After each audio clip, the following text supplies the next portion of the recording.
On est sur le salon Drive to Zero, ici à Paris Expo Porte de Versailles, 2 journées dédiées à la décarbonation des transports. Alors on est en plein dans le mille cette année puisqu'on a eu beaucoup d'annonces sur l'électrification des usages. Et puis justement, j'ai avec moi Sylvain Wasserman. Vous êtes le président de l'ADEME. Alors l'ADEME, c'est l'agence de la transition écologique qui dépend du gouvernement.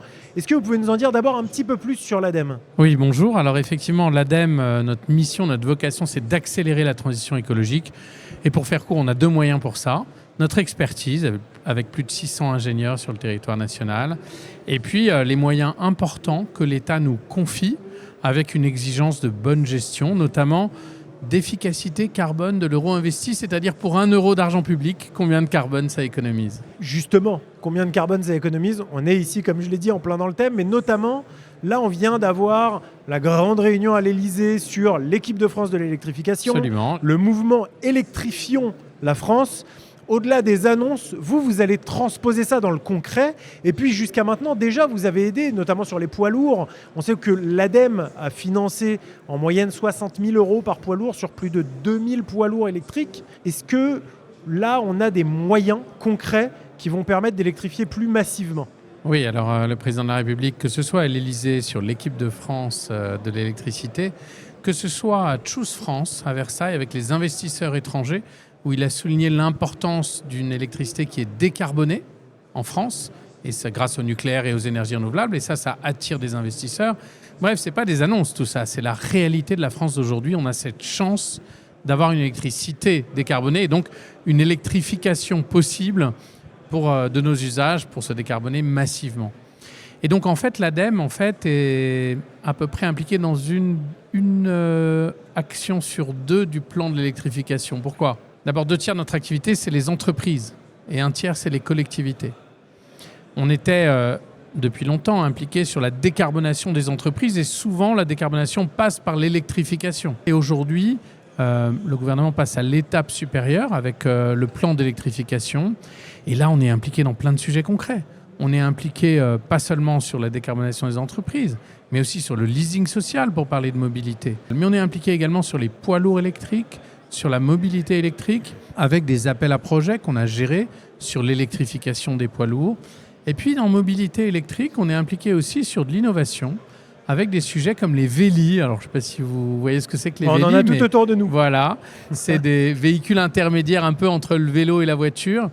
Et vous savez, pour les entreprises dans les territoires, quand vous avez, par exemple, une usine ou une entreprise un peu industrielle en milieu rural, les salariés, qui ne sont pas toujours des salaires très importants, peuvent être dans des véritables impasses sociales parce qu'ils n'arrivent plus à payer leur carburant à 2,30 le litre. Et donc, des solutions de vélis, un chef d'entreprise me disait, moi, en fait, pour mes salariés, je voudrais leur proposer des vélis. C'est des véhicules qui vont faire du 45-90 km/h, donc des vrais véhicules qui vont avoir 40-50 km d'autonomie, qu'on va pouvoir recharger sans borne de recharge à l'entreprise, et donc une flotte d'une 20aine de véhicules pour les 4 salariés un peu en difficulté. Ça peut être aussi des solutions très concrètes. Alors justement, c'est intéressant parce que jusqu'à maintenant, on parlait beaucoup, quand on parlait d'électrification de décarbonation, d'écologie. Mais dans ce que vous avez dit à plusieurs reprises, on s'est retrouvé sur de l'économie. Mais vous avez tout à fait raison. Aujourd'hui, bien sûr, il y a des enjeux sur le climat de 2050. Mais la réalité, les impasses sociales d'aujourd'hui, c'est les gens qui ne peuvent plus payer leur gaz. C'est le plein, trop cher, comme je le disais à l'instant. C'est toutes ces impasses sociales, c'est dans le monde fossile d'aujourd'hui. Les énergies fossiles, c'est encore 60% de notre mix énergétique.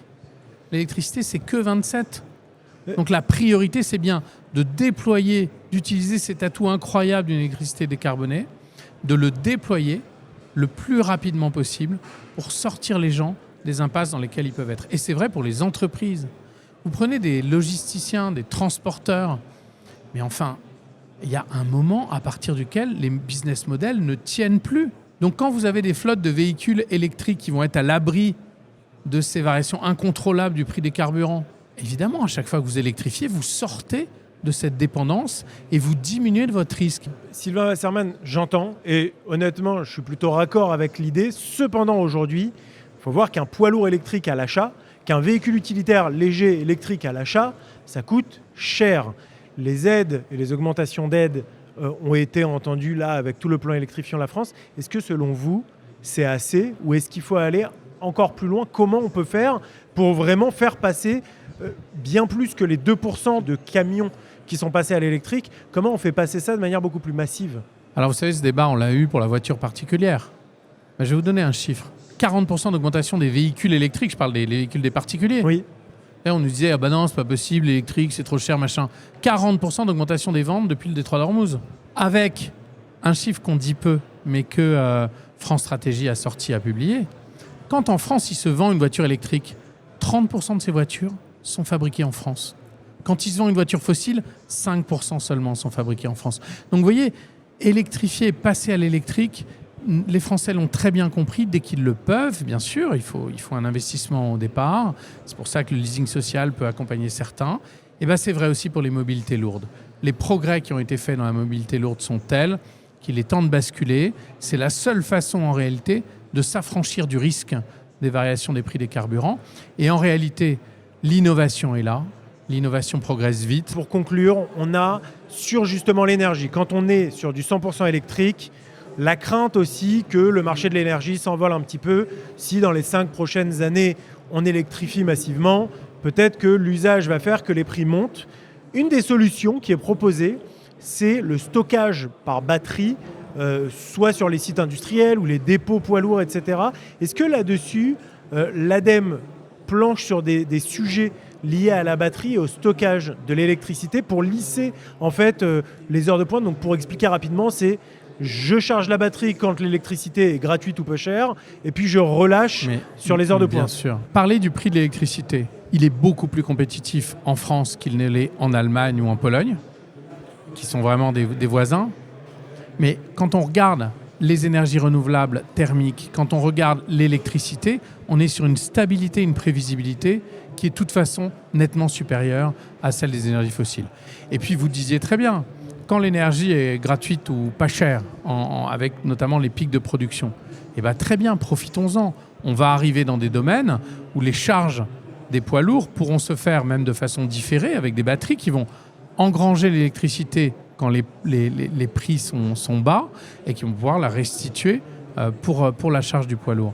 Donc les perspectives possibles sont énormes. Il va falloir de la finesse, il va falloir de l'imagination, il va falloir de l'agilité et nos entrepreneurs en sont pleins. On vous a entendu ici sur le salon Drive to Zero, un enjeu écologique mais aussi un enjeu économique. Exactement. Et de souveraineté énergétique.